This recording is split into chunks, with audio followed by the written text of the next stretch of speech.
Olá, pessoas! Sejam bem-vindos a mais um Da Prateleira. Eu sou a Tamires Palma e os saúdo com 2022. Então, em primeiro lugar, agradeço a todo mundo que está aqui há tanto tempo acompanhando esse podcast. Dou as boas-vindas a quem chega agora. Talvez você tenha encontrado esse podcast a partir desse programa, então seja bem-vindo. Nós temos muitos outros episódios espalhados aqui no feed da Criantaços, então você pode voltar e encontrar os outros da prateleira. E que nós tenhamos um ano abençoado, um ano...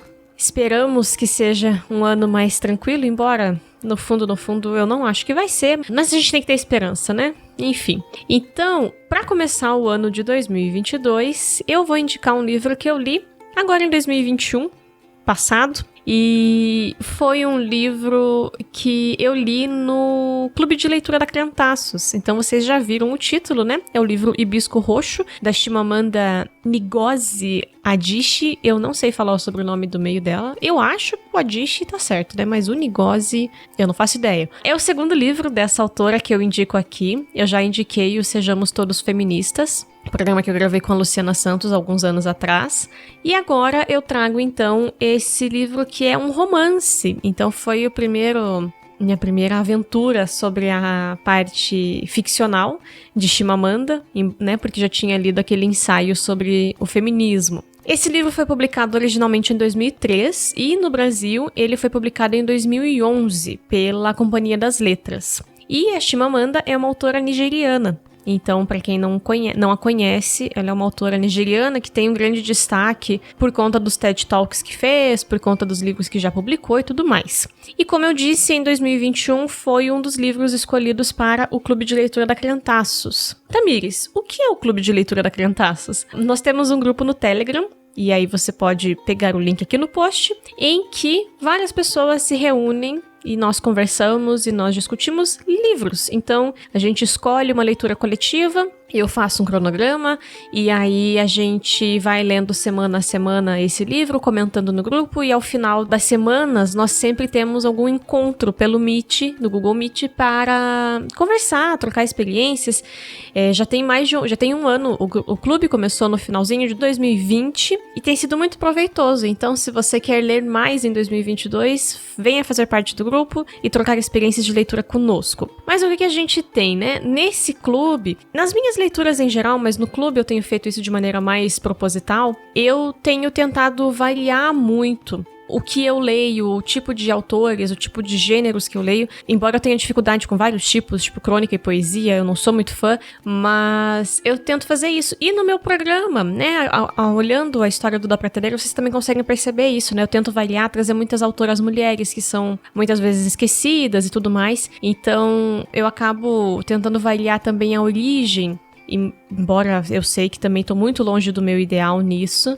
Mas enfim, é uma forma de encontrar e conhecer novas formas de ver, de viver e de narrar o mundo que eu faço através da minha leitura. E a sinopse, né, do que é o Hibisco Roxo em si, porque eu dei essa volta aí falando do clube e da prateleira, né? Ele é um livro ficcional, como eu já disse, que tem a seguinte sinopse no site da Companhia das Letras, tá? Protagonista e narradora de Hibisco Roxo, a adolescente Cambile mostra como a religiosidade extremamente branca e católica de seu pai, Eugene, famoso industrial nigeriano, inferniza e destrói lentamente a vida de toda a família. O pavor de Eugene às tradições primitivas do povo nigeriano é tamanho que ele chega a rejeitar o pai, contador de histórias encantador, e a irmã, professora universitária esclarecida, temendo o inferno. Mas, apesar de sua clara violência e opressão, Eugene é benfeitor dos pobres e, estranhamente, apoia o jornal mais progressista do país. Enquanto narra as aventuras e desventuras de Cambile e de sua família, o romance também apresenta um retrato contundente e original da Nigéria atual, mostrando os remanescentes invasivos da colonização, tanto no próprio país, como, certamente, também no resto do continente. Então, como um contexto, né? Talvez as aulas de história já tenham se esvaído de sua lembrança, mas no século XIX a gente tem uma nova colonização da Europa e dos Estados Unidos, daí a partir disso, principalmente no continente africano, mas também na Ásia. Então, conforme os países europeus perdem as colônias aqui da América, porque passam pelos processos de independência no século XIX, eles voltam os seus olhos para o continente africano, que até então era explorado a partir da mão de obra escravizada e tudo mais, mas não necessariamente colonizado pelos europeus. E aí a gente vai ter um processo de colonização intenso ali, do final do século XIX até mais ou menos a década de 30 do século XX, em que se inicia essa colonização. Ela perdura até os anos 90, os anos 2000, ali no continente africano, né? Então, a Nigéria é um desses pontos. A gente vai ter uma colonização inglesa ali. E aí, o que a gente encontra nesse livro é esse choque de Nigérias, esse choque de uma tradição local com uma tradição colonizadora, uma forma progressista de enxergar o país e tentar reconstruí-lo, tendo espaço para as tradições ambas, e o outro lado que é o pai da Kambili, que representa, ele é um nigeriano, ele é negro, mas que introjetou em si um pensamento colonizador absurdo. Então, ele considera o inglês uma língua adequada, ele é católico, a gente tem uma negação das tradições locais e tudo mais. Então, há esse conflito numa Nigéria pós-independência, né, de conseguir se libertar do colonialismo, mas que, culturalmente falando, está marcada por esse choque, por essa dinâmica. E aí a gente vai encontrar, dentro dessa obra, esse olhar de uma menina que tem entre 14 e 15 anos, se eu não me engano, e assim, na minha cabeça é Kambili, mas pode ser Kambili, eu não sei a sílaba tônica, tá? Dos nomes. Então, cada um acaba lendo de uma forma, né? Eu leio Kambili. Mas a gente tem, então, essa dinâmica familiar que, a partir do olhar dessa adolescente, a gente vai enxergar problemas, a gente vai enxergar contradições, a gente vai enxergar muitas opressões e refletir um pouco sobre o que é essa Nigéria ali do comecinho do século XXI, né? Porque o livro foi publicado em 2003, então é o comecinho do terceiro milênio, é o comecinho do século XXI. E que a gente acaba descortinando, né? O que me chamou a atenção na obra? Muitas coisas. É um livro impactante, gente. Eu já adianto isso. Eu nem sei se eu tinha anotado mais pra baixo. Deixa eu ver. É um livro muito potente, muito impactante. E apesar de ser um livro dolorido de ser lido, ele é um livro que não dá vontade de largar enquanto você lê. E a Chimamanda, ela é a primeira autora africana que eu já li. Eu li anteriormente o Sejamos Todos Feministas e agora essa obra ficcional dela, né? Tenho muita vontade de ler Mia Couto também, né? Dizem que é muito bom. Mas enfim, vamos ver se 2022 nos traz uma oportunidade de ler Mia Couto. E nessa obra, eu realmente achei muito potente conhecer um pouco da Nigéria através dos olhos da Chimamanda e dos olhos da Kambili. Refletir um pouco sobre a construção desse país, a construção dessa nação a partir dos elementos tradicionais e coloniais que a compõem, esses paradoxos, essas disputas de discurso e tudo mais que vão sendo formados. Mas é muito legal a gente ter então essa potência do olhar dessa autora sobre o seu país, sobre a sua dinâmica. E aí, como uma pessoa nascida na América, branca, eu enxergo vários pontos que são interessantes, né? Eu, como professora de história também e tudo mais, conseguia observar as consequências da colonização pelos olhos de alguém do país, localizado no país, e apesar de reconhecer muitas diferenças entre eu, uma pessoa branca de classe média do Brasil, com uma pessoa nigeriana, que, enfim, a Kambili, no caso, é de classe alta, ela é rica, mas a gente consegue encontrar muitos pontos de convergência naquilo que a gente é enquanto sociedade como consequência da colonização. Então, o que nós temos de projeto de país no Brasil, e na América Latina como um todo, ele é consequência dos projetos de colonização que nós sofremos e aí as lutas por poderes locais após o fim da colonização. E esse foi o segundo ponto que me chamou muita atenção, de fazer esse exercício de alteridade, de reconhecer na Kambili e nessa narrativa nigeriana pontos que são muito divergentes do que eu vivo, mas outros tantos pontos que são muito convergentes com a nossa experiência latina, com a nossa experiência de colonização europeia, né? Então, é legal de pensar sobre isso para refletirmos sobre os nossos processos de colonização, né? Por que somos como somos? O que nos trouxe até aqui? O que nos faz, né? Enfim, aproveitar, não aproveitar as oportunidades, como que a gente vive as dinâmicas de poder nos nossos países mesmo. Então é muito interessante, não é o foco do livro principal, o foco do livro está nas relações pessoais, mas essas relações pessoais reproduzem essas dinâmicas de poder colonial. Então é realmente muito legal pensar sobre isso. E o Papa Eugene, o pai da Cambille, ele é uma figura importantíssima para que a dinâmica familiar aconteça, se desenvolva, e ele é uma pessoa horrível. Eu acho que faz muito tempo que eu não detesto tanto um personagem como eu detestei Papa Eugene. Ele é uma pessoa terrível, miserável com a sua família, e o que acontece é que a gente vai ter um fanatismo religioso católico, branco, dentro de um contexto africano e negro, né? Muito intenso, muito forte. E esse catolicismo dele, esse modelo de cristianismo que o Papa Eugene tem, ele é um modelo excludente, é um modelo opressor, é um modelo que gera um isolamento na família dele. Então, a família nuclear, que é composta pelo pai, a mãe, a Cambille e o seu irmão Djadja, são absolutamente isolados do resto da família, porque aí eles não são tão... O caso da irmã, a tia Efeoma, ela não é vista como tão católica quanto o pai, né, o irmão dela, porque ela acaba tendo contato com o avô da Cambille, né, o pai dela e do Eugene, que ainda mantém as tradições do seu país, do seu povo.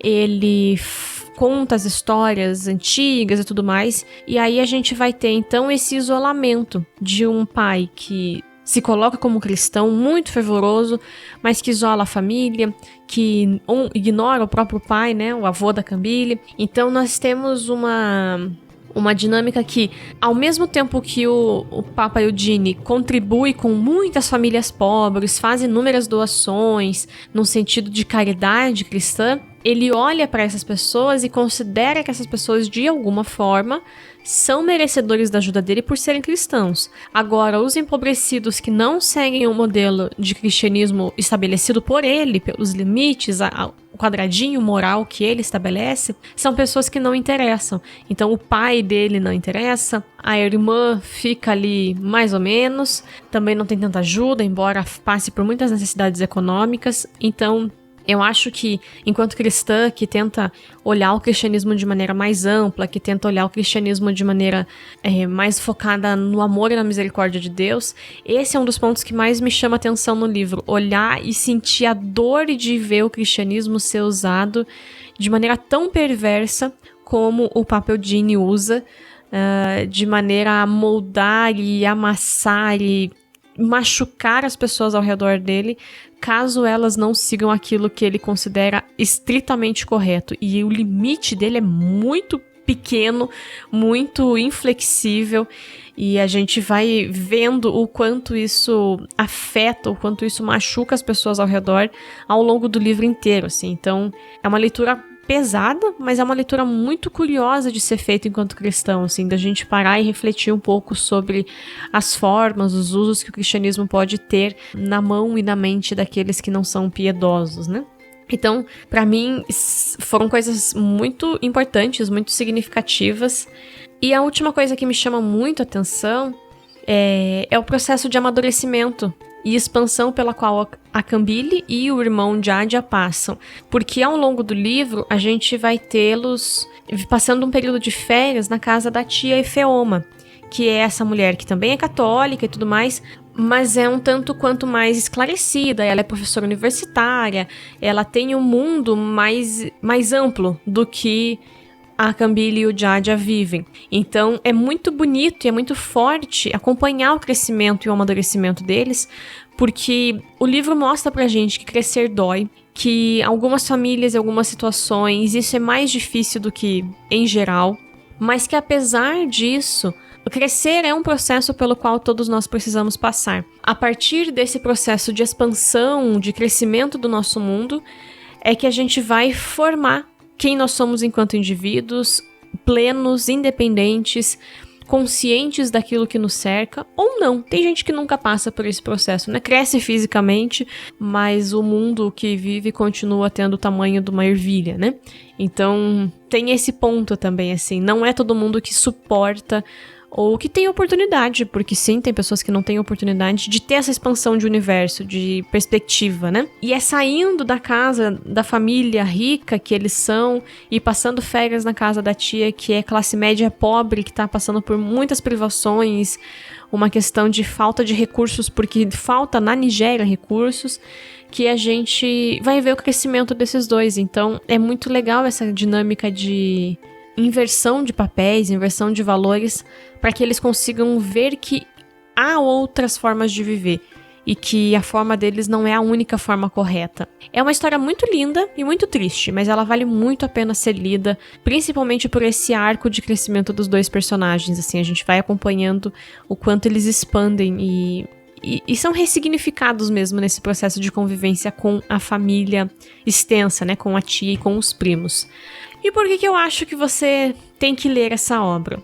Bem, se você ainda não percebeu pelo que eu disse, eu deixo aqui um alerta de temas sensíveis. Então, nós temos violência física, nós temos fanatismo religioso, existem abusos psicológicos por parte do pai da família, nós temos violência gráfica num atentado terrorista que acontece com um membro próximo da família. Então, se são assuntos que lhes são sensíveis, eu não vou dizer que são gatilhos, porque cada pessoa tem um tipo de gatilho diferente, né? Mas se você não lida bem com esse tipo de assunto, passe a minha indicação, não leia esse livro, mas, tirando a parte desse alerta de temas sensíveis, o livro, ele é um livro muito doído de ler, dói mesmo ler a história, mas ele é tão bem escrito, ele tem uma leitura que flui, sabe? Você tá sofrendo e a leitura tá avançando rápido, porque ela é muito cativante, os personagens são cativantes, exceto o Papa Eugene horroroso. Nós temos uma condução da história que faz com que a gente fique curioso para o que vai acontecer. Num período você já começa a imaginar o que vai ser o fim do livro, embora eu cheguei e fiquei surpresa, porque eu achava que ia acontecer alguma coisa, mas ela não aconteceu como eu esperava ou imaginava.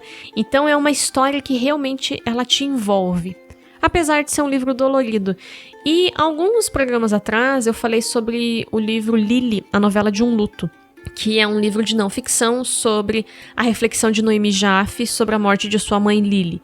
E eu coloquei que eu acho que a dor é uma coisa que é mais universal do que a alegria, sabe? As obras de literatura, ou mesmo não ficção, que tratam a dor e as experiências difíceis do ser humano, pelo menos pra mim, elas sempre me cativam muito mais do que as obras que só são leves, que só são felizes e pra cima. Não sei porquê, mas eu acho que é mais fácil de se conectar com a dor das pessoas. E isso acontece aqui nesse livro também. Então fica a minha dica se você gosta desse tipo de livro, de sofrer com os outros, porque é um livro muito bonito.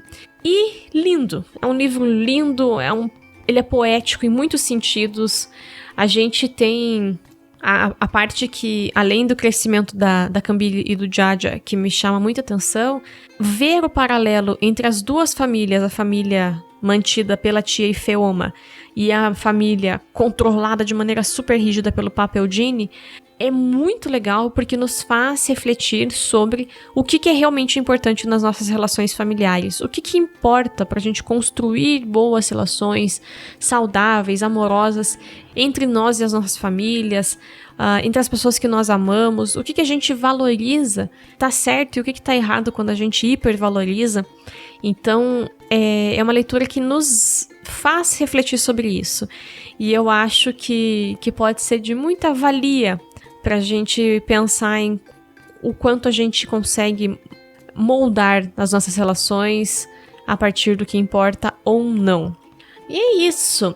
Eu sei que existe um episódio do Redomascast sobre o livro Hibisco Roxo. Eu confesso que eu não quis ouvir ele para não influenciar o que eu vinha falar aqui, então eu deixei para ouvir o episódio depois que eu gravasse. Então vai ter link aqui no post, caso você tenha curiosidade, porque lá as meninas do Redomas, elas vão discutir de fato, aprofundar na obra. Então se você não gosta de spoilers, se você não quer muito saber o que acontece, não ouça o programa. Mas se você ficou curioso e, poxa, eu já li o livro, quero saber, quero expandir e pensar o que outras pessoas discutiram a respeito, eu deixo indicado esse programa, embora eu não tenha ouvido, confio, né? As meninas são maravilhosas. E eu agradeço. Agradeço por você ter ouvido o programa.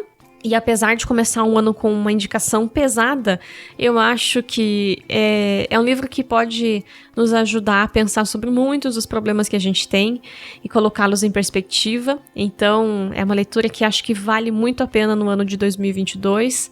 Que né, não sabemos o que virá pela frente, mas que a gente vai precisar de muita resiliência, isso eu tenho certeza, de muita mansidão para enfrentar esse ano conturbado que teremos, né?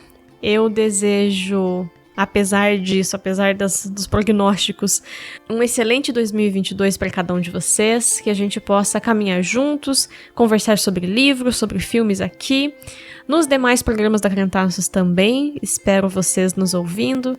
Sigam-nos nas nossas redes sociais, somos @Crentaços em todas elas. Todas que a gente tem, né? Twitter, Instagram e Facebook, no caso. Não somos jovens do TikTok. E leiam mais. Busquem expandir os horizontes.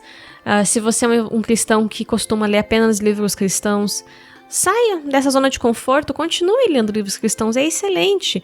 Mas saia dessa zona de conforto, leia literatura, leia pessoas que não são cristãs e permita que o universo, que o mundo, que é muito maior do que a nossa experiência religiosa, possa nos alcançar, porque as pessoas são diversas, as pessoas têm experiências diversas, religiões diversas, e ler sobre isso não diminui em nada a nossa fé. Então, que Deus abençoe cada um de vocês, todos nós, na verdade, né? E até o próximo programa, gente. Tchau, tchau.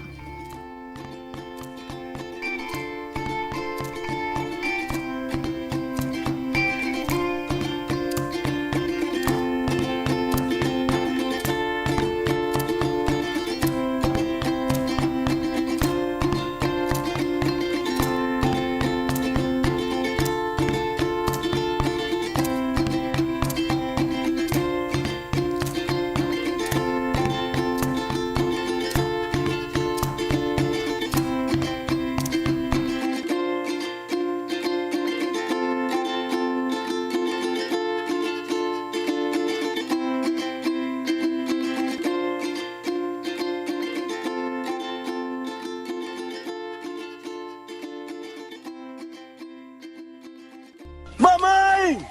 É Deus, mamãe!